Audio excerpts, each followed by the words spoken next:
So Scottie Pippen's been having a lot of things to say about players in his era and players in this current era. I do have to remind a lot of people that Scottie Pippen, the reason why he's got a lot to say this week is he's promoting his book. He's been on a book tour, and he's all about selling his book, selling his truth. Okay? But he has a lot of things to say about Charles Barkley. Now, this is coming from Scottie Pippen himself, coming straight from his book that he's been promoting. He basically called Charles Barkley fake tough.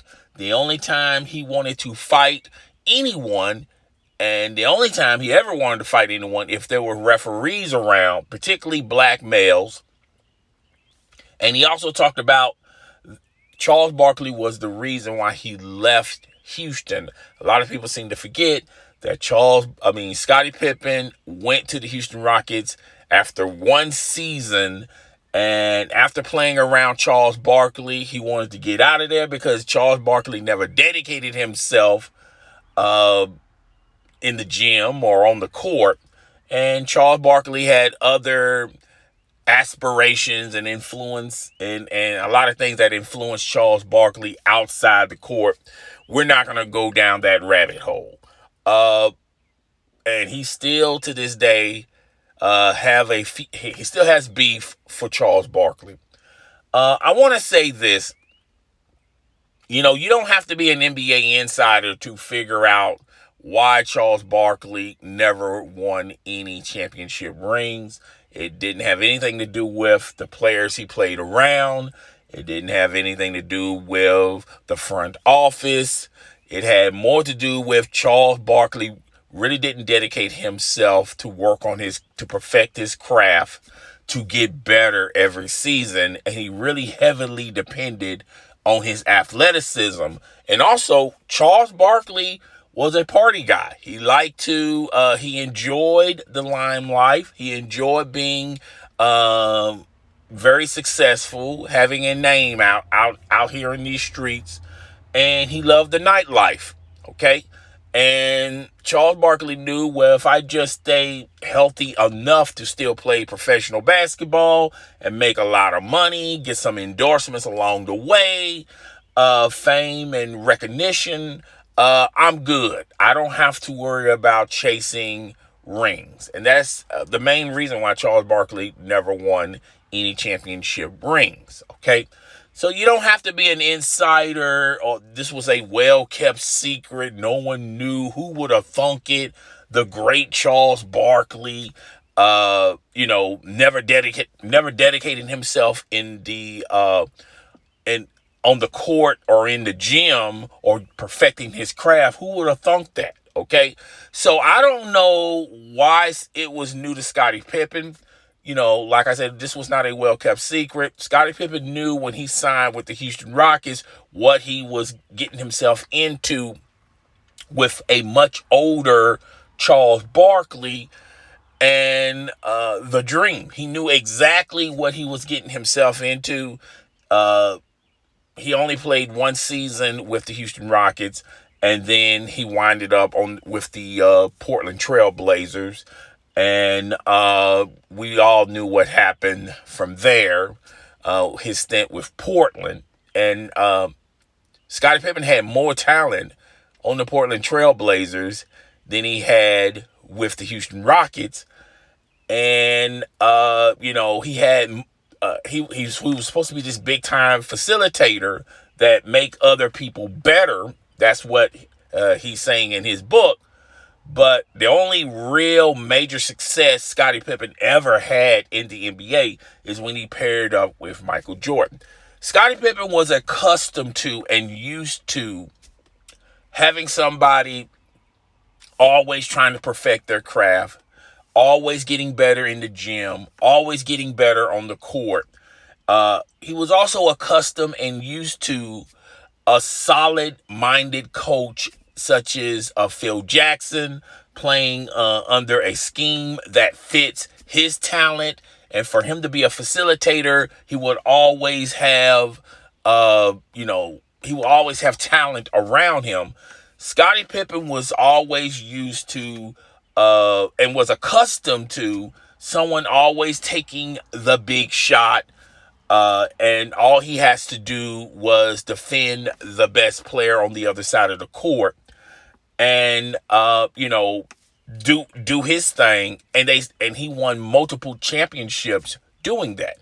Scottie Pippen was nominated one of the 50 greatest players in professional basketball. And a lot of people get upset when I say this. I'm gonna go ahead and apologize. And I do give him his props. I give him his credit. Being selected in that list, one of the 50 greatest players. But I felt like it was like a little overkill for Scottie Pippen. At the end of the day, Scottie Pippen was not a superstar. If you want to call him a star, that's fine. I thought he was a great player, but I felt like the Chicago Bulls with Phil Jackson, and they was always bringing in talent that fit that triangle scheme. They could have found easily another Scottie Pippen to do Scottie Pippen's job. Scottie Pippen's job with the Chicago Bulls wasn't to, he wasn't to take the last shot, wasn't to make the biggest decisions. He was just, I'm not going to say he was along for the ride. He contribute, but he didn't have to worry about those other things. Just be him, defend the best player on the other side of the court, and life is going to be good for Scottie Pippen. And that's the reason why when you look at Scottie Pippen's history, when he played with that one stint with the Houston Rockets, it didn't go anywhere. And he lashed out and blamed, Charles Barkley for not dedicating himself in the gym, not perfecting his craft, when Charles Barkley always had this resume since day one. He went to the Portland Trail Blazers. He had all that talent, Bonzi Wells, Rasheed Wallace, the list goes on and on and on. All that talent with the Portland Trail Blazers, and they couldn't even get past the LA Lakers, which at that time the Lakers were the baby Lakers. They had Shaquille O'Neal and they had Kobe Bryant, and they didn't even have Phil Jackson at a certain stint of time. They hired Phil Jackson, and then they instantly won championships. But they couldn't even get past a two-headed monster of the Los Angeles Lakers. And we're talking about Scottie Pippen, one of the 50 greatest players in NBA history, a facilitator. He's got talent around him, okay? And he couldn't even get past the Los Angeles Lakers with Shaq and Kobe, okay? So enough said about that. And this was before we got the Shaq and Kobe, the dominant Shaq and Kobe that everyone knows and love today. All right.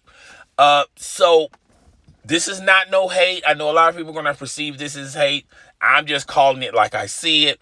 At going back to Scottie Pippen and Charles Barkley, and still to this day, these guys still have beef.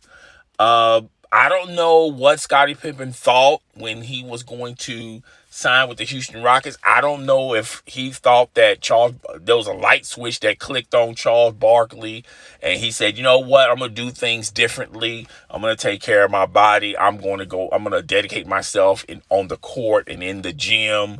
I'm just going to be a totally complete person, different from my stint with the Philadelphia 76ers, the Phoenix Suns, and now with the Houston Rockets. I'm going to be a totally different Charles Barkley. All right. Another thing is the Charles Barkley that went to the Houston Rockets, that wasn't the same Charles Barkley that was a member of the Phoenix Suns. I felt like Charles Barkley talent fits well and perfectly with the Phoenix Suns because they had other people to take care of these other tasks, and Charles Barkley can simply just be Charles Barkley. All right. And that's why he got he had a ton of success in Phoenix. But now when you swap teams and go to the Houston Rockets are heavily depending on Charles Barkley. Charles Barkley is going to have to do more. He was expected to do more, okay? And that's the same thing goes for Scottie Pippen. When Scottie Pippen was with the Chicago Bulls, he didn't have to do more. Scottie Pippen can just be Scottie Pippen, okay? But when Scottie Pippen went to Houston, when Charles Barkley went to Houston, the dream was already there. The Rockets organization was expecting both of these guys to do more, and they just wanted to do what they was always accustomed to doing, and that's why there's friction between the two, okay? In a nutshell, these guys are number twos, okay?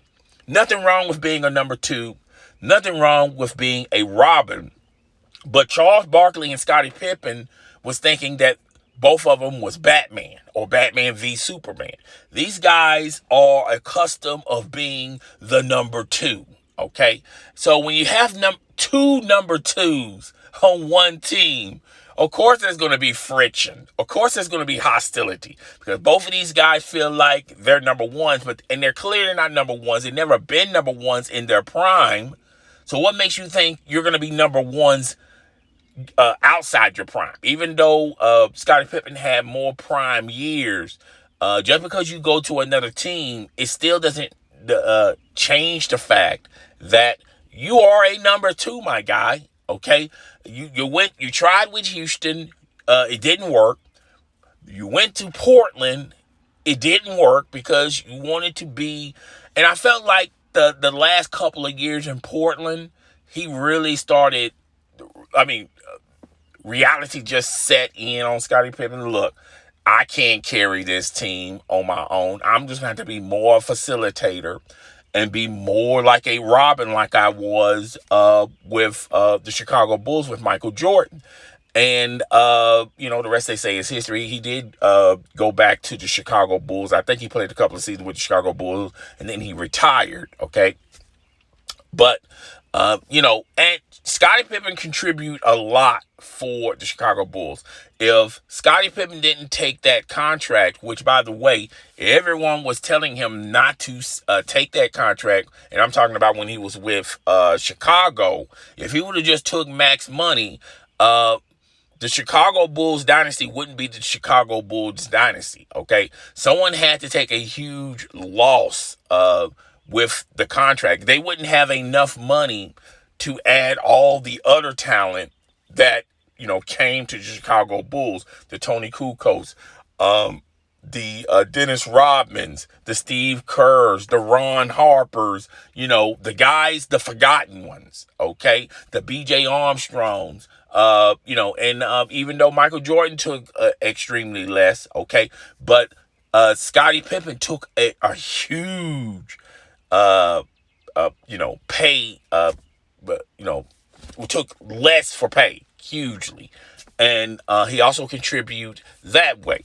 Scottie Pippen contribute to the Chicago Bulls, but to sit up there and say, without Scottie Pippen, the Chicago Bulls wouldn't have won a championship is totally false. Now, if you want to have the discussion, would they won 6 championships? Okay, well then we can have that discussion. But I felt like Michael Jordan felt like he could have got, and this has been in numerous articles and documentaries, Michael Jordan felt like he could have found another Scottie Pippen, okay? Because Scottie Pippen find another Michael Jordan, another MJ. He's been chasing that ever since he left Chi-Town and he went to Portland. He went to to Houston. He went to Portland. He went back to Chicago. He could never find another Michael Jordan. Now, I know a lot of people are going to say, well, what did Michael Jordan do when he was with the Washington Wizards? Okay. That you got a shell of a Jordan at that particular time. He was out of his prime, and still being out of his prime, he still performed fairly decent with those young bucks in the NBA at that particular time. He wasn't the dominant Michael Jordan we all knew, grew, and loved, but even outside of his prime, he competed, and he was pretty good. He was very good, and there's been numerous stories about him as an owner, giving it to Steven Jackson when Steven Jackson was with the Charlotte Bobcats. And they're the Charlotte Hornets, but they used to be the Charlotte Bobcats. And there's numerous stories where he would go into practice. And at this particular time, I believe Michael Jordan was like 50 years old. And he was, lacing them up with Steven Jackson and a lot of those young bucks with the Chicago Bobcats. And he was raising havoc with those guys. So, when you're talent never goes away. Okay. Talent never gets old. Okay. Athleticism gets old. All right. Athleticism gets old. Longevity gets old. But when you're talented, you will always have that talent, no matter what age bracket you're in. Okay. So, that's all I got to say about this. I know this is a lengthy video. I got more videos down the pipeline. It's your boy, the host with the most. I'm up out of here, deuces.